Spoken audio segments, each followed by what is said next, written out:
Welcome to Don't Fear the Weight podcast with your host Vicky Masita, bringing together science and personal experience.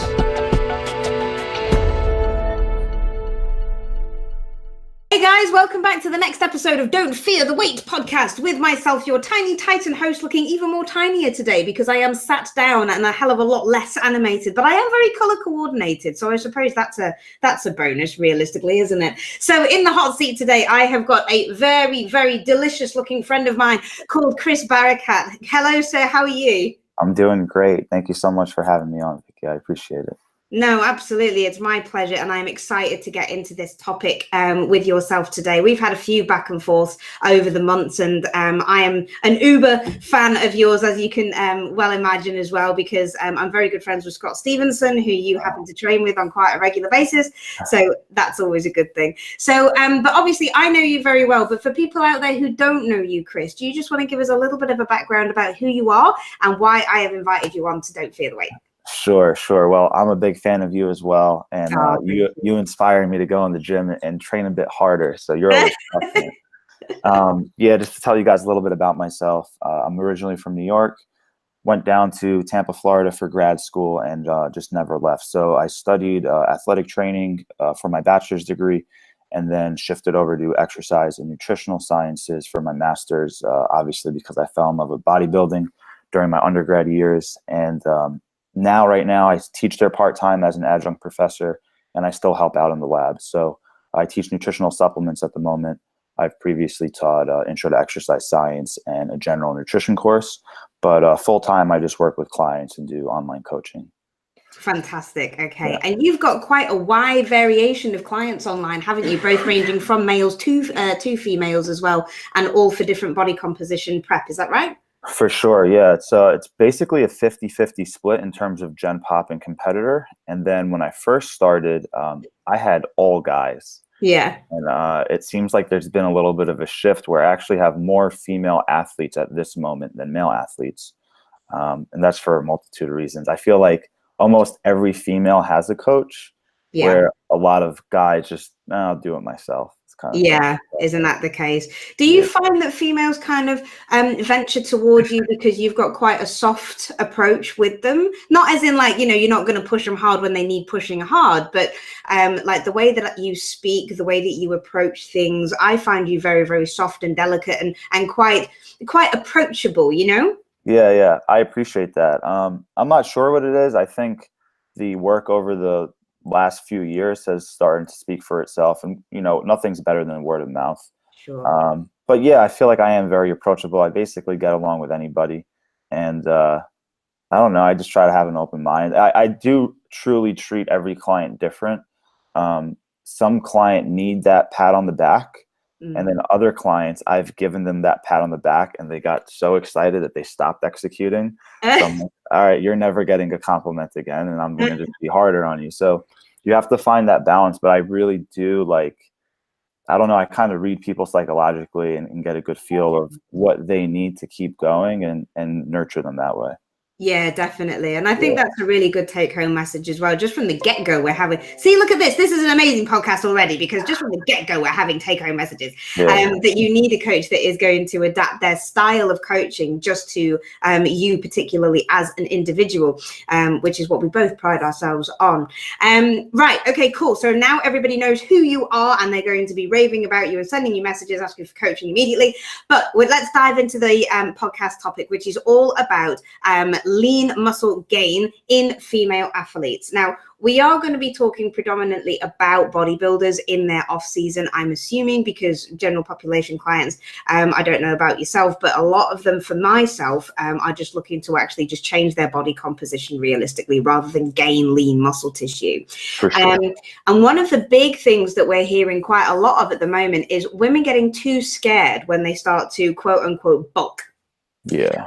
So let's have a talk about your particular approach to women, how you can aid them psychologically as well as physically to gain that lean muscle tissue in an off season, but in a realistically structured way. So up to you. Do you want to talk nutrition first, or do you want to talk training first? We can talk training first if you'd like.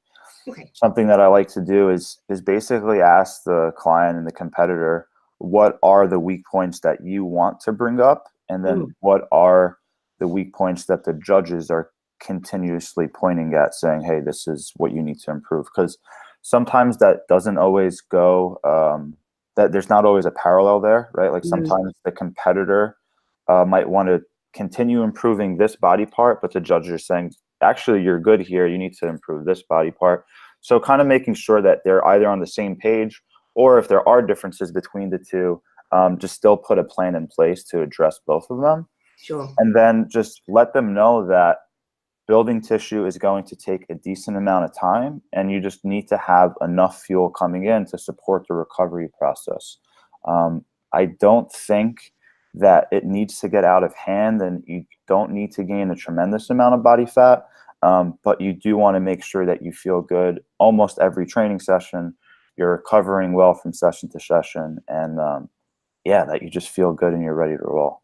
Yeah, absolutely. And that's a really good thing to actually pinpoint on, because actually discussing what women see themselves as a weak point, but the judge is not seeing it, that's a really big thing. So I, for example, I'm like a classic person of this, actually. I, for example, really want to bring up my shoulders, but yet my delts are massive in comparison to like my back, for example. But I never see my back. But when I turn around, the judges are like, no, you need more density in your back. And you need more width. And it's like, okay, so if I need more width, I need to work on my shoulders more. But it's like, no, your delts are fine. You just need more width in your back. Yeah. So yeah, that's a really good point. Now, sticking on the training aspect, what's your opinion on females and volume training? Because we've known from quite a few studies that have happened very recently that women can recover from a lot more volume than men can, for example. For sure. In regards to female volume training, they can tolerate more, and it even seems like they take less rest in between sets, just naturally. So if you just tell your male client, hey, take as much rest as you need until the next set, and you tell your female client that, it might be like a 50% difference between the two. So I'll throw a high volume session at a female client, and they're like, yeah, I did that in like an hour and 15 minutes, where the guy's like, yeah, it took me 2 hours, if it was similar amount of sets. So I do think they can tolerate more volume well, but it's the same concept where you need to understand what their previous background was, how much volume they're used to training, and then slowly increase it from there. So just for example, if a female client was getting decent results on 10 sets per week for a muscle group, there's no reason to throw 24 at them overnight. But you can take them from 10 to 12 or 10 to 14, let them make those positive adaptations. Maybe once they start plateauing, then go from 14 to 16 and slowly climb it up. I don't want to get too far off topic, but I have something interesting to share. We just finished this study at the University of Tampa that's going to be published, and it's actually in males, but it's in just lower body training, looking at total volume. And what we did was, before the study started, we asked every subject, how many sets per week do they typically do? Okay. Most studies don't do that. So we randomized subjects based on that pre-qualifying information. And what we found was those that made the greatest gains were those that basically increased their sets from baseline, just what makes sense. Sure. However, those that didn't increase their sets or decrease sets either lost muscle mass or didn't gain anything. So it's very, very obvious, but that's an issue with the literature. If you're not asking these questions before starting a study, and you're just providing those objective values of 24 sets, 54 sets, whatever it may be, it's just like a black and white number that has no context behind it. So I actually have a meeting at 11 at the uni with some really, really top-notch scientists that you might be familiar with: Brad Schoenfeld, Carlos Ugrinowicz, and my mentor is Eduardo de Souza. So he's going to be on the phone with them, and I'm going to be in the background listening and just like giving my insight. But I'm really excited about that because they want to continue investigating volume. But again, the context is everything. So how much volume are you currently training with? Are you making gains with that, or have you kind of plateaued and then, slowly but surely increase? Interesting. And have you brought intensity into that equation as well, or is it just volume? Intensity definitely matters. In regards to the research, it's a bit different as how I would actually apply with a client. But yeah, any specific questions in regards to intensity, or like how do you define intensity? Because well, yeah, this is it, isn't it? It's like one person's intensity could be another person's warm up. So, you know, I suppose it would be along the lines of that amount of volume that you're putting in. Would you base it on a reps in reserve scheme, or would you actually just kind of say, no, it's all right, just go on your last set, just go completely to failure to the point where you just can't stand up? For sure. So I typically like doing most sets at 2 reps in reserve, and then 1 set per exercise. I like taking it very, very close to failure. And again, there's such a huge difference from person to person, where I was busting on one of my buddies yesterday. He posted a video online saying he really went there, and like he went to failure, and I wrote in the comments, I'm like, you had 2 more in the tank for sure, you know. You got close. But some people don't really know what RIR 0 looks like or RPE 10 truly looks like. So if you tell them, hey, train at RPE 8, they really might be training at RPE 6. So it's good to have your client send you a video of what their sets look like, and you ask them, hey, what was that set to you? How intense was it from 1 to 10 on an RPE scale? And if they tell you it was an 8, but you know it was a 6, then you can just have that talk with them and just let them know that, hey, you have more in the tank. Yeah, for sure. Absolutely. I always get my clients to actually video some stuff. And I remember once that I was doing a PT session, just one-on-one with one of my guys, and we were doing a hack squat to failure. And I said, come on, we're really going to take it to this one now, because you've done your sets. You've managed to understand how this is actually going to feel. Now we're going to take you there. And I videoed the whole thing. And we almost did a kind of Widowmaker type set where I was just helping him up, and then he was coming back down and helping him up. And it got to the point where I physically could not help him just that little bit more, and he died on the hack squat. Nice. And it's like, yeah, that is a failure set. That For sure. And I do want to make a point. So if you are someone who has truly gone to like that level degree of failure, you can't, I wouldn't prescribe failure on 1 set per exercise. No. Those kind of athletes, I would say 1 set per training session. Yeah. Whereas I know if it's an athlete or a client that just simply doesn't train as hard, I will tell them, hey, go to failure 1 set per exercise. Even though I don't truly mean it, I just kind of understand where their intensity is at, and you have to adjust based on that. Yeah, absolutely. I mean, intensity really does play a factor into muscle hypertrophy, of course. But if those people, if your clients literally do not know or understand the basics of the intensity of going to failure, then you kind of have to use more volume to get the response that you want, right? Yeah, absolutely. Absolutely. So let's have a chat then in terms of, in fact, we've got some questions from a couple of people on Instagram. So I'll just get one of them up because it is the training one. So we might as well use it for the training one. A lady here, RS14. So sorry, I don't actually know your name. I do apologize about that. But RS14, she struggles to gain quad sweep. What are some of the exercises that you could prescribe and reps in reserve count for improving my quad sweep specifically? Gotcha. Definitely a great question. When it comes to quad sweep, the insertion point of the vastus lateralis, that outside quad muscle, is something that just changes on so many people. So I don't want to be discouraging, but there is a limit in regards to what you can do. Now, the quads are going to fire all together. All 4 heads are going to fire together. If you do a leg extension, if you do a lunge, if you do a split squat, whatever it may be, all 4 heads are going to fire simultaneously. However, I have noticed that, you know, maybe doing a narrow stance hack squat, narrow stance Smith squat, while actually intentionally focusing on the lateral side of the quad can help. For myself, like if I do an exercise like the Bulgarian split squat, I literally feel like I can shift tension slightly just by focusing on where I want it to be.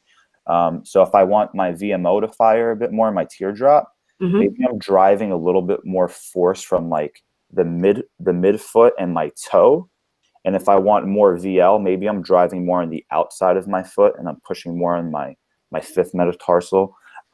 So yeah, just really having that intent on what you're trying to do on those movements, like a hack squat or a split squat, can potentially help, but there's nothing like too scientific about it.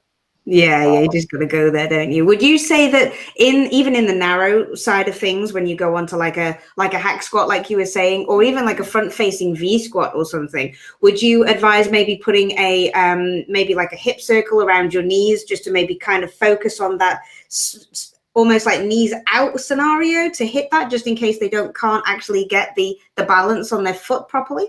Yeah, it's definitely something you can experiment with, see if you feel a difference by doing that. By using the hip circle, you should definitely turn on your abductors a little bit. Maybe that TFL muscle that's really high on the hip, that might engage a little bit with that. But really try driving a lot of the force from the outside of the foot and just focusing on that lateralis muscle. Another thing that isn't too safe, but you can do with very light load, is the leg extension machine. Yep. If you internally rotate at the hip, so not like toes up or toes down, but more so like toes in or toes out. If you internally rotate, so toes going in, you might feel more tension on the lateralis portion of the quad, just because you're literally aligning tension with the machine and with the musculature more that way. But again, I wouldn't do that with heavy load. Maybe you can do that towards the end of the workout with lighter loads, and just see if you feel it there more. Yeah, that kind of makes sense as well, because if you were to turn your toes out, you would actually hit your VMO a little bit further as well, wouldn't you? Just thinking about it from that side of things, that would be quite cool. And if you're doing a lighter load and lots of reps, what about blood flow restriction? Yeah, so I actually utilize blood flow restriction pretty frequently for people that are training muscle groups 2 or 3 times per week.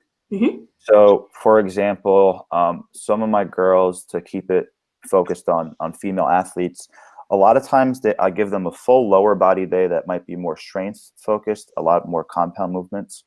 And then their hypertrophy days are usually quad and adductor focused, and then glute and ham focused. And on that quad and adductor day, I usually finish off with BFR hamstrings. So they only do 1 exercise for hamstrings that day, very low load.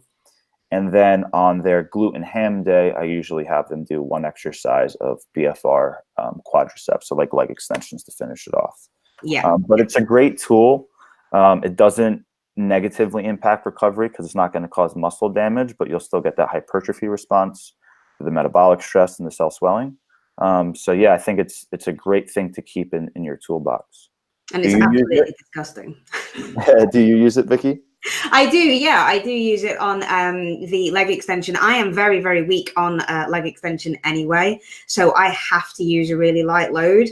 But just by using BFR, just occluding right at the top of the hip muscle and just using that on a leg extension, I'll go to like maybe 20, 25, then kind of have a little bit of a rest, and then do another 15 reps if I can, and then have another little bit of a rest, and then another 15 reps, then release it, and then kind of like sink to the floor and try and do an extreme stretch.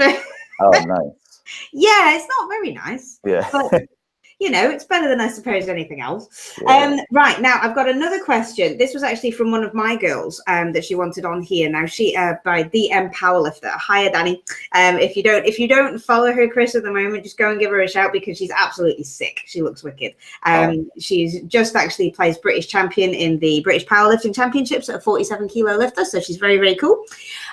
So she actually asked me, because she's interested in some physique sports as well. Maybe she's going to get on stage, maybe she's not, I don't know, but she does look sick at the minute. She has an amazing set of delts, an amazing back, an amazing set of abs. However, no quad split whatsoever. So we had a little bit of a chat about it, but if we can bring your opinion into it as well, why is it that powerlifters, even if they can shred down and lose a lot of body fat, why do they not have the same kind of looking legs as a bodybuilder does? Does she have no separation at all between like the rectus and the VMO and stuff like that? Correct. Yeah, nothing at all. And how lean has she gotten? Like, has she been on stage or just powerlifting?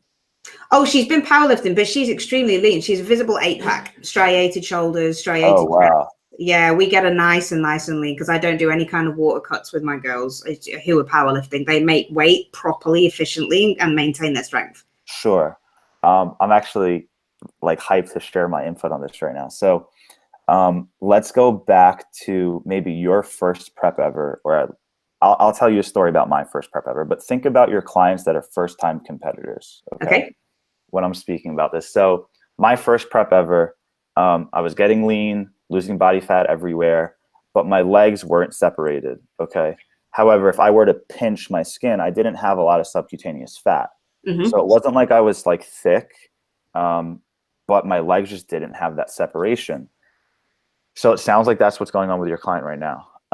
What I started doing at that point, started doing like fasted cardio. I started taking supplements like Yohimbine and stuff like that. I just kept grinding. I eventually got those quad splits and the separation between all the musculature there. The coolest thing about it was this happens with a lot of first-time competitors. So like whatever that last body part is that doesn't have the separation, like intramuscularly, as they regain body fat, it seems like they still keep the separation between the muscles, but they just regain subcutaneous fat. So like it slowly gets blurrier and blurrier, but it never really goes away. Yep. And I think what that has to do is, I think it has to do with intramuscular fat. So if you like think of a piece of steak, the adipose tissue in between each portion of the meat, I think that is just something that we'll tap into last, especially our first time around. And something like fasted cardio has been shown to actually oxidize more intramuscular fat at that time period. I just find it really interesting that you don't regain body fat there. Like you just regain it subcutaneously, not intramuscularly. So if she's never done any sort of fasted cardio or supplemented with like Yohimbine hydrochloride, that might be an option. But at the same time, her goal is performance. So you don't want to like sacrifice performance for the separation in her legs. But that's what I would suggest. Yeah, totally. It's just a really interesting thing because it's like a lot of people are saying, yeah, squats build your legs, and it's great. And I've seen so many men who have been, one of my good friends, Tom Mack, he's a powerlifter hybrid. He's going into a bodybuilding stage as well. And his wheels are insane, like seriously insane. And he said, there's nothing special about it, Vic. It's just good old fashioned squats. It's like, well, actually, women don't respond in the same way as men do to that. And I don't know whether it's because they don't go as heavy, but obviously bodybuilders go heavy for reps. Powerlifters don't. Yeah. And it's all of the extra stuff that we've just been talking about, the leg extension and the Bulgarian split squats, the blood occlusion, and everything else. Powerlifters just don't do it. They go in, they do their heavy stuff and they walk out. And it's like, well, does that have something to do with their lower halves just not looking the same as bodybuilders? I don't know. Yeah. In regards to male and female, obviously where they're storing more body fat is going to be drastically different, where female's just going to store more in the lower half. But I do think a lot of it has to do with training, right? Because if you just think of the energy systems, if you're just doing that heavy work and you're just relying on the phosphagen system and phosphocreatine stores, you're never getting into the glycolytic, you're never getting into the oxidative. I mean, it does make sense now. Is there a ton of literature on that? No, absolutely not. But theoretically speaking, it makes sense. Yeah, absolutely. I speak about it all the time, especially because like I program all the nutrition for the powerlifters that we have internationally and all the rest of it.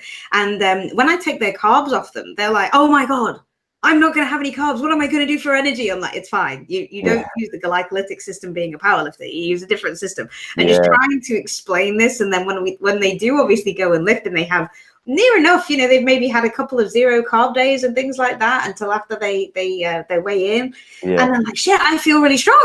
Well, it's not going to detriment your strength by doing this, but it's really interesting. Okay, so that was a good one. So next topic then, we've got another, let's go into the nutrition element of things. So let's have a look at that one. I think what we should talk about is obviously gaining some weight, some scale weight, how you approach you. And when you were talking to me off air about a specific client who was having a little bit of anxiety about pushing her body weight up and then accumulating some body fat. So how would you approach a bulking phase, should we say, or a weight gain phase? Let's go say straight after a show, for example. Okay, sure. So if the client did get truly stage lean and was in great shape, totally find it smart and safe to welcome on for, let's just say, 110-pound girl. That's okay to use an example. Let's totally welcome on 3 to 5 pounds pretty quickly. And then from there, take it very, very slow. That is much harder to execute than it is to speak about it, right? Like, so many people just have a really hard time post-show actually adhering. But yeah, after you get past that initial 5 pounds, then I like taking it pretty darn slow, making sure that just the performance in the gym is being fueled and recovery is going well. It's going to vary a little bit. So if you're a beginner and you never really had a lot of bikini athletes and figure athletes, they truly never had solid improvement seasons with methodical weight gain, with methodical training. A lot of times they just jump into a prep. So in those cases, they can gain a decent amount of muscle at a decent rate. So I can kind of welcome a little bit more weight gain or a greater rate of gain.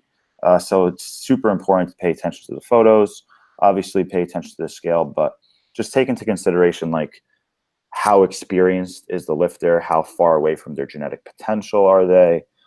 Are you expecting them to gain like 5 pounds of true muscle this off season, or are they only going to gain a pound or two?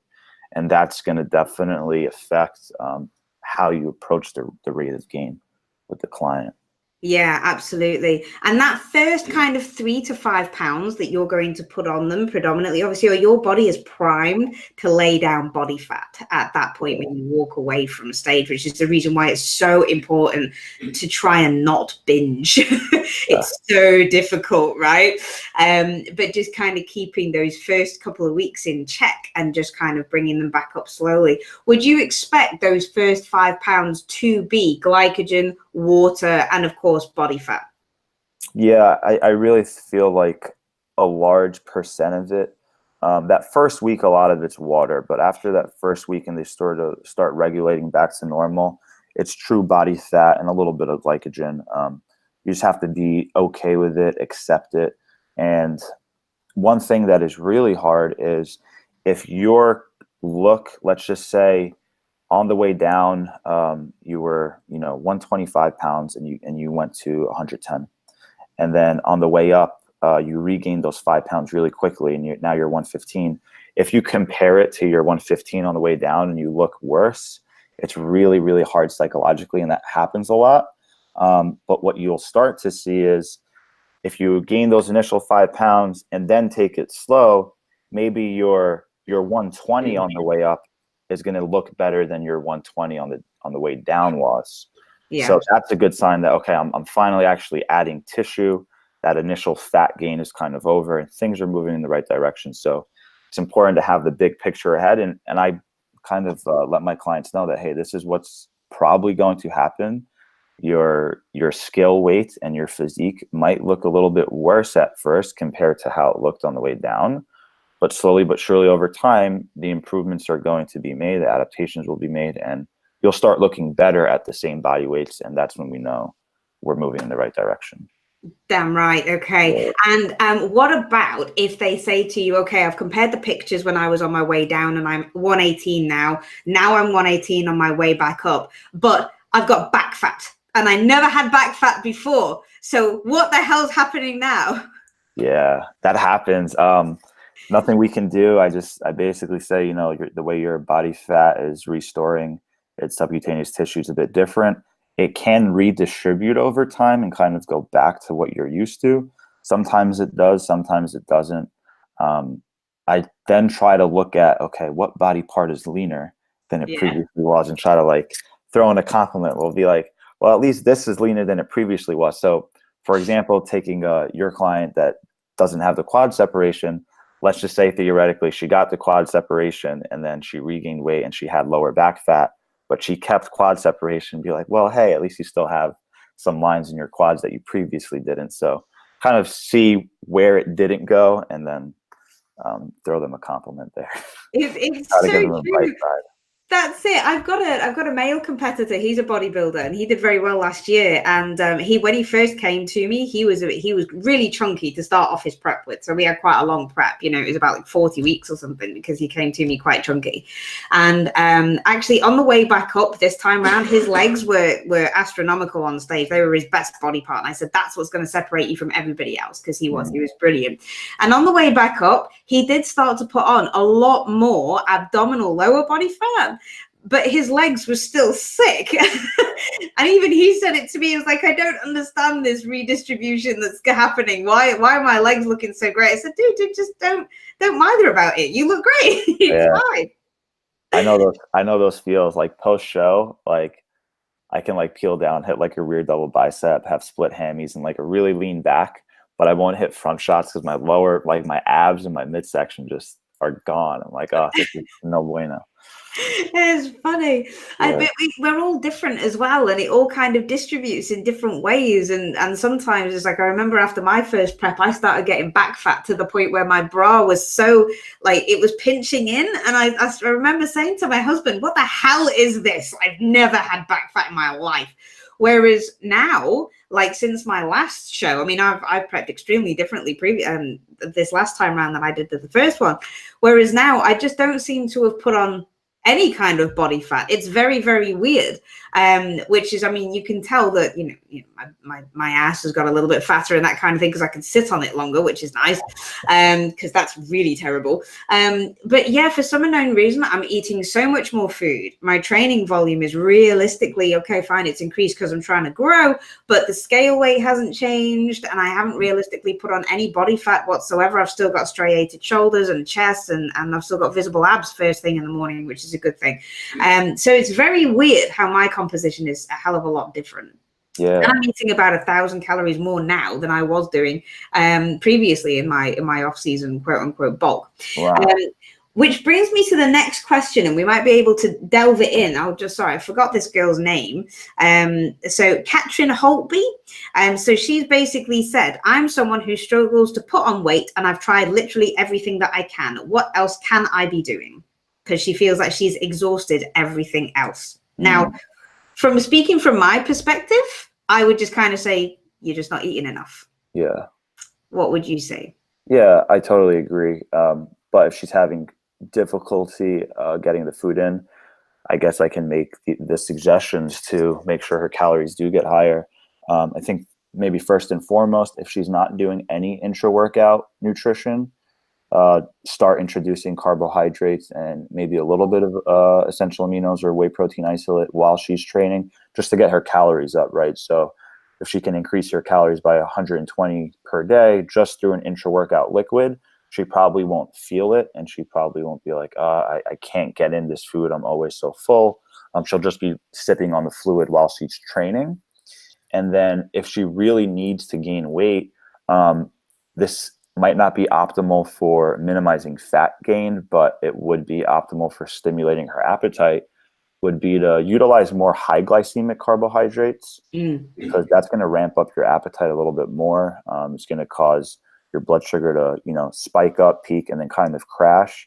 And it also affects your adrenaline hormones and just how that affects your appetite. So it's the opposite of what I suggest for people dieting and trying to stay satiated. I always recommend a low glycemic carb.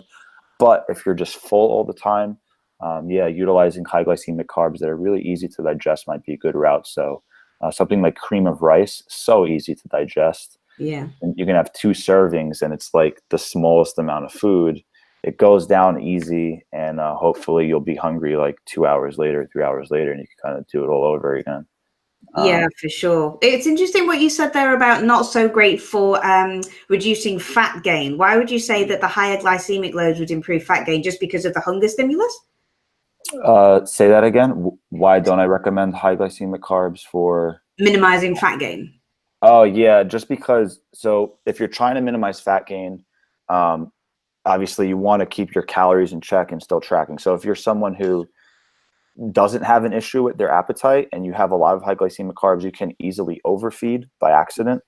But if you're tracking everything to the T, you'll be fine. It makes adherence a bit more difficult. So especially on the way down, if you're feeling like you're always hungry and you start realizing that you're doing a lot of high glycemic carbs, if you keep your macros and calories exactly the same, but just swap out for low glycemic carbs, your satiety should significantly improve and you shouldn't have as many issues with adherence. Yeah, absolutely. So it was just to kind of like solve a discrepancy by people thinking, oh my God, cream of rice is just going to make me fat if I have that. So not at all. Not at all. As long as you're tracking everything, you'll be fine. But if you're not, studies have shown that it leads to overeating for those that basically have open access to food and aren't mindful of what they're doing. Yeah, definitely. So it's like if you've got a big tub of gummy bears on the side, whereas if you've got a big tub of like apples or something along that side, if you can have one apple and not overeat it, but a whole load of gummy bears, you're going to easily overeat. For sure. Okay, so now that we've cleared that one up, that one's a good thing. Right, okay, so the next one then, in terms of gaining weight, obviously you do need to be in a caloric surplus. A lot of women do tend to find that they have some digestive issues, and especially things with suffering from bloating and that kind of thing. However, I do find that a lot of my female clients still kind of get this idea of eating like they're in prep. So they have really high volume foods, lots of vegetables, which is obviously increasing their fiber intake. Have you had that with some of your clients going up, that they almost tend to get a little bit more scared of the starches, so they use high fiber foods and then complain about bloating? 100%. I feel like digestive issues is one of those topics that needs to be discussed more because it's so common with males and females. I think it's a little bit more common with females. But yeah, going into the bulk, that's where just making sure your fiber isn't going to be excessive. I still recommend multiple servings of vegetable per day, but it should not be how it was when you were cutting, where you're really trying to maximize food volume with like cauliflower rice and multiple servings of salad and all of that. You definitely want to make sure that you have a higher end of fiber that you don't exceed. That can be one reason, but it's multifactorial. There's so many things we can discuss. Medication makes a big difference for digestive issues. Sometimes it's the medication kind of disrupting the GI and the microbiome. Believe it or not, I think artificial sweeteners, like an excessive amount, start to lead to digestive issues and bloating. Even a lot of gum chewing, that usually happens more with dieting, but that can lead to bloating and cramping. So there's so many factors. Also, if they've taken like an antibiotic recently, that can really wipe out their gut microbiome, and all those probiotics that are supposed to be there completely ruins the diversity of their gut, and it takes a while to restore that. So it's multifactorial, but yeah, make sure that you have a fiber quantity that you don't exceed is probably a good way to go about it. Definitely. I say that to all of my clients as well. I actually give them an upper limit and say, you cannot go above 35 grams worth of fiber, because you are suffering with this terrible bloat and indigestion and cramps. And like you were talking about there, with when sometimes they get really sick and then they have this antibiotics that they need to do the full course of. And they're there saying, Vic, I've got this, little pot belly and I'm so depressed and that kind of, it's like, well, it's your antibiotics. It will flush out, just make sure that you keep hydrated. But yeah, fiber is a big thing. And especially when you've got clients who absolutely love oats. Have you had one of those? They have like 3 bowls of oats a day and they're like, oh my God, I've got so much fiber in my diet. It's oatmeal and eggs and oatmeal and whey protein, like over and over. Yeah, proper bro. Yeah. I love it. Okay, so I know I'm taking up so much of your time, but we can like chat for ages. It'd be so interesting. So what shall we, if we can end on like a fundamental note about saying females in the off season, what should you highlight as the most important thing and what should you not worry about? Awesome. I want to get some of your input and talk about one more thing before we even dive into that, if that's okay. Sure, yeah. So I wanted to ask about how you realize your female body weights trend from month to month, maybe based on their cycle, and then how you notice those trends, and if you do anything to address that, or do you change your nutritional approach because of that? Because I have some things that I wanted to share specifically on this podcast, so I just wanted to kind of ask you that, and then I'll give my input. Definitely. So with my clients, again, menstrual cycles are very, very different, and they vary from each person to each person. Somebody can have a huge acute hormonal response, and they get really emotional and teary, and they want to kick the dog and divorce the husband and things like that. So this is something that I always ask in their biofeedback when they check in with me. Now, my clients have 2 official check-in days with me a week, and one of them is just to kind of tell me how they're getting on. And then at the end of the week, that's when we have their full feedback, and I get them to answer so many different questions, including things like digestive issues, bloating, menstrual cycles. I look at their body temperature as well, and their blood pressure sometimes. I also have a look at their heart rate variability, especially upon waking, and especially at certain times of the month. So for the first kind of month that we coach together, I get them to weigh every single day. And as you can imagine, females' hormones will make their weight fluctuate like nobody's business. Like one day they'll text me and they'll go, right, I'm this weight. And then the next day they'll put on their sheets, oh my God, I put on 2 kilos overnight. What the hell did I do? And I hit my macros so well. It's like, it's hormones. This is why we do it every week. Every day. And then when it comes to like their menstrual cycle, I will almost guarantee when they have that first initial progesterone spike, because they'll say, I'm really unhappy about the way that I look. I feel really bloated.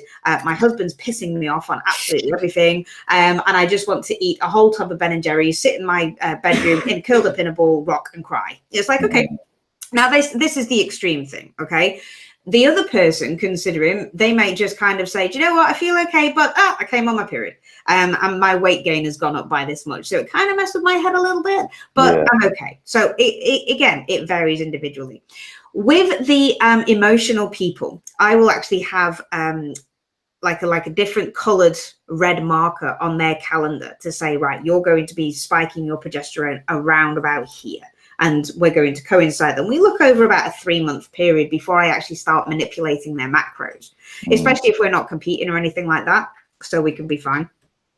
And then when it comes up to the 3rd month, where I've got that red marker in their diary saying, okay, you're probably going to be spiking at this point, to stop the excessive weight gain, I will change their macros around. So I will actually take protein down and increase carbohydrates and fats to the same caloric equation. So that way it gives them more macronutrients to play with. So if they do want to have that tub of, you know, little bit of ice cream or a little bit of chocolate to kind of satisfy those cravings, they can do.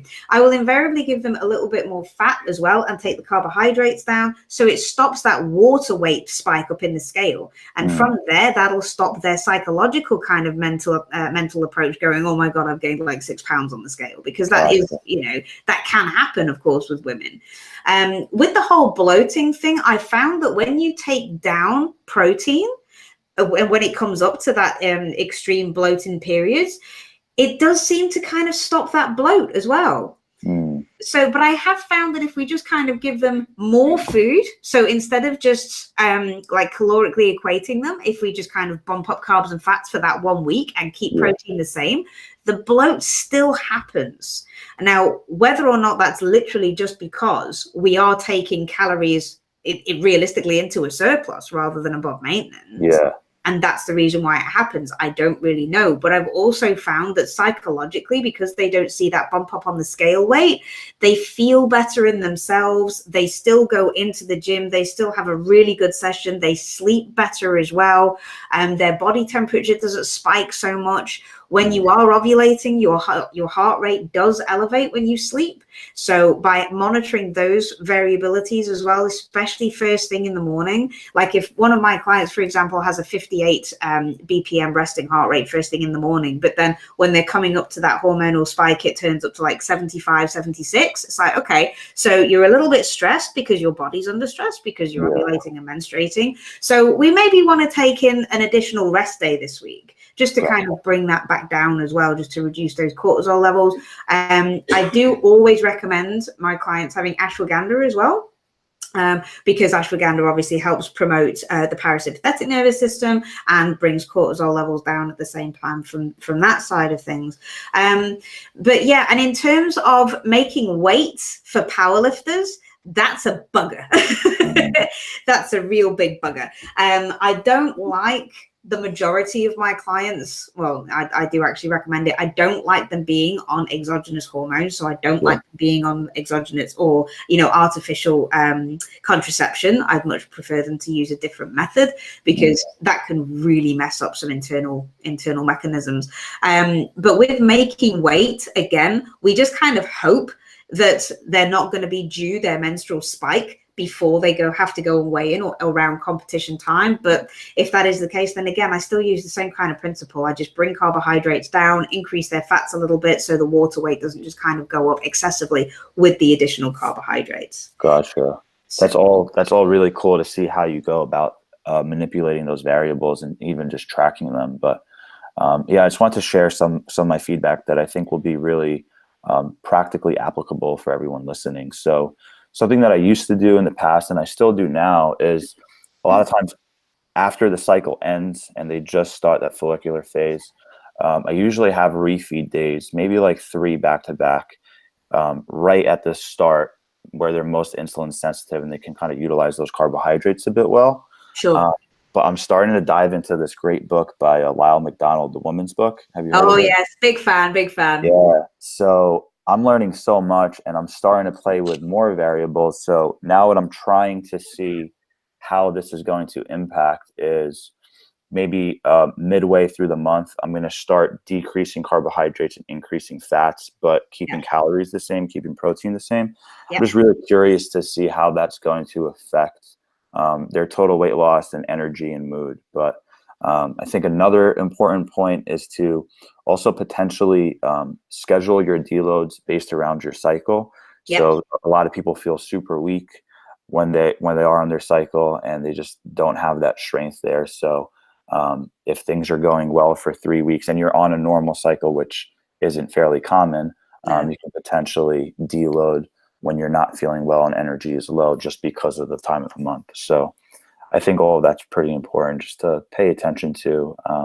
I always see trends with my clients. So over time, the longer I work with them, they're more predictable as I just collect more data. And then from there, I can make adjustments that seem most theoretically appropriate. Yeah, definitely. So yeah, I mean, Lyle he's an extraordinarily amazing influencer, especially with how I approach my female clients, because that's exactly what those are my principles. That's exactly what I do. So but I do bring protein down, especially when we are looking at a maintenance phase, just because I have found it to increase bloating in some females, because I do think that a lot of females just can't handle a lot of protein. And if you just get one of your general population clients on board, for example, the majority of them, when they first come to you, they'll obviously be carb monsters. They'll enjoy the fats. And then when you say, actually, I want you to have 140 grams of protein, they find it really difficult to hit.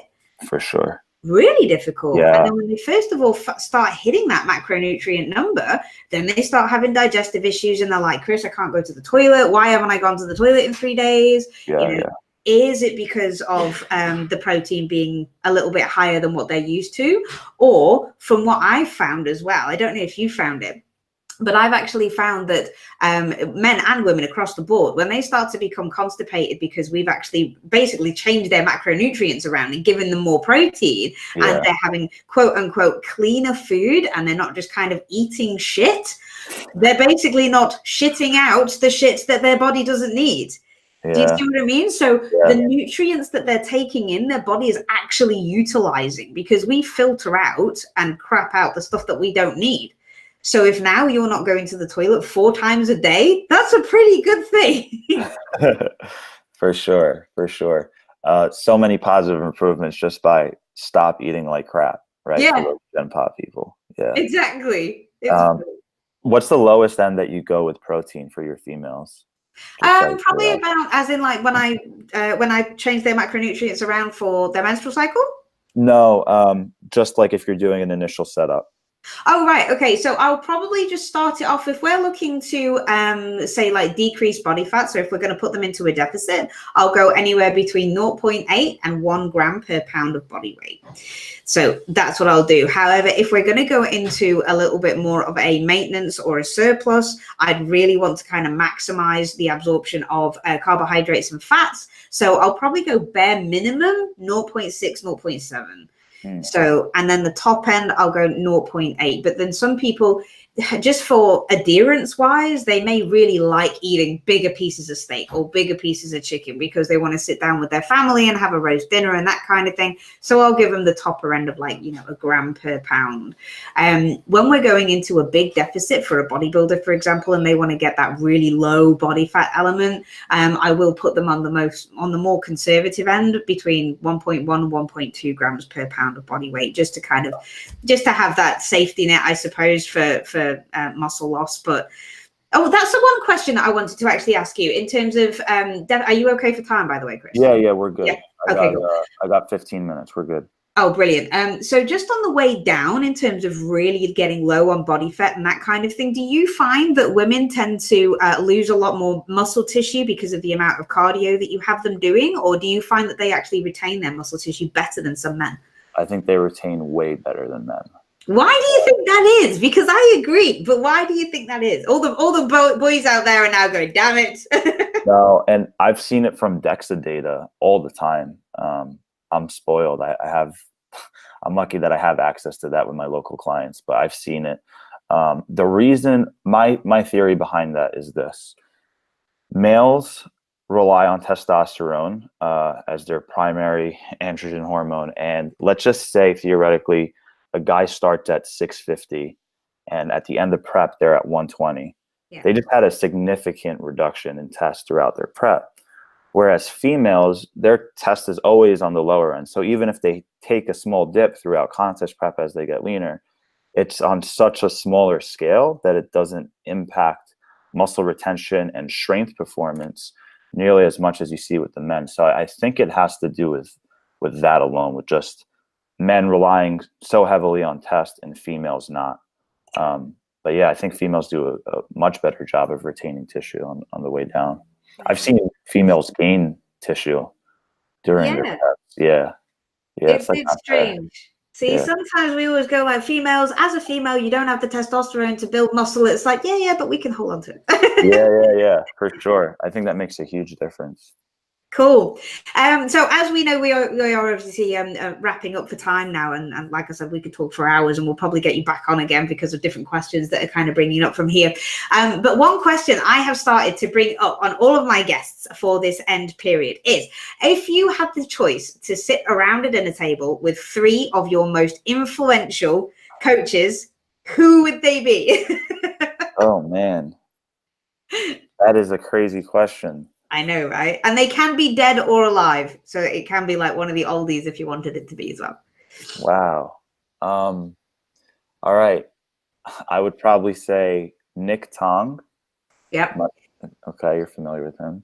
I think he's a fantastic coach, especially with females. Man, you put me on the spot. I know. John Meadows. Oh, amazing guy. I love him. Oh, I can't do this. I'm going to list 5. Okay. Whatever. My man, Scott Stevenson. Obviously. My man, Cliff Wilson. Yeah. And I don't know why you did this to me. Yeah, and Vicky. Yeah. Absolutely. We need some more estrogen in that dinner table. We do, right? Yeah. Fully tested up for that one. Funny. Yeah.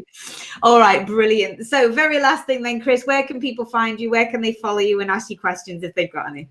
For sure. So I'm most active on Instagram. It's just at Christopher.Barakat, my full name. If you guys are interested in looking at any coaching services, my team is Competitive Breed. So the website's just www.competitivebreed.com. And feel free to reach out to me through there. Either platform works. And it was an absolute pleasure to be on, Vicky. I really appreciate it. The pleasure was all mine, and I'm going to really look forward to speaking to you again very, very soon, Chris. Thank you.